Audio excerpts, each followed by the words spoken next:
Assalamualaikum warahmatullahi wabarakatuh. Perkenalkan, nama saya Tirta Audriandina dengan NPM 2141246 dari kelas akuntansi 21A. Di sini saya akan menjelaskan sedikit tentang teori permainan dalam mata kuliah teori pengambilan keputusan.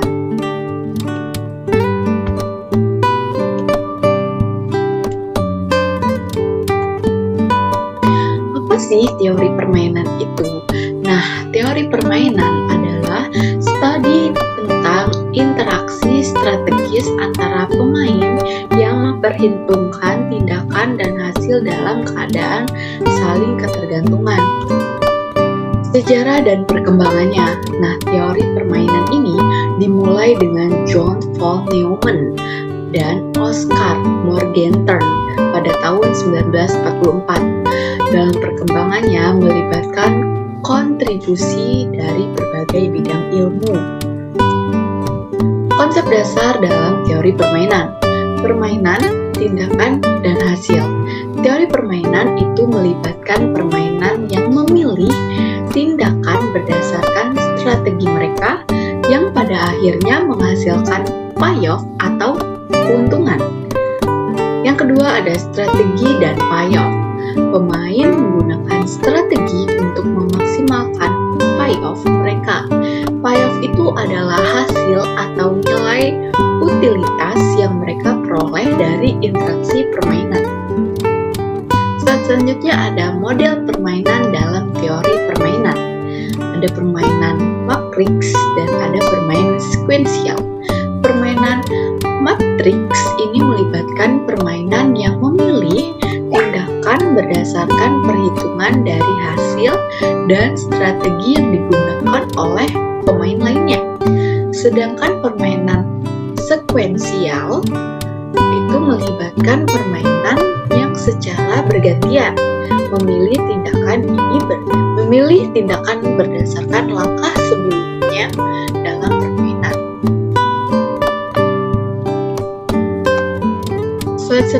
Slide selanjutnya ada penerapan teori permainan dalam pengambilan keputusan.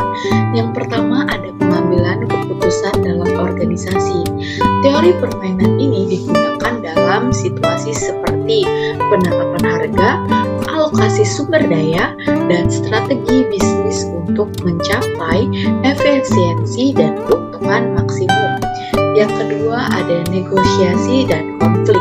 Dalam negosiasi, teori permainan membantu dalam analisis dan pengambilan keputusan untuk mencapai kesepakatan yang saling menguntungkan. Slide selanjutnya ada pemasaran dan persaingan bisnis. Yang pertama itu ada pemasaran yang efektif.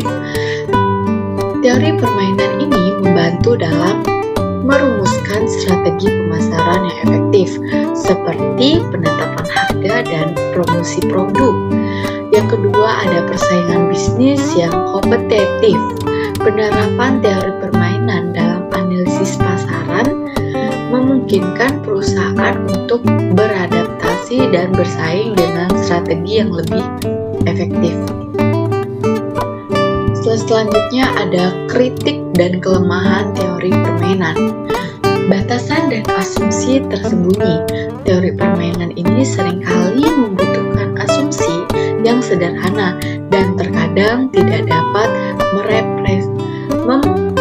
merepresentasikan kehidupan nyata secara akurat. Contoh kegagalan dalam penerapannya. Dalam beberapa kasus, strategi berdasarkan teori permainan tidak optimal dan dapat mengarah pada kegagalan dalam mencapai tujuan. Selanjutnya ada alternatif lain dalam pengambilan keputusan. Teori permainan merupakan salah satu alat dalam analisis pengambilan keputusan. Namun, terdapat alternatif lainnya seperti penggunaan data analitik dan kecerdasan buatan seperti AI.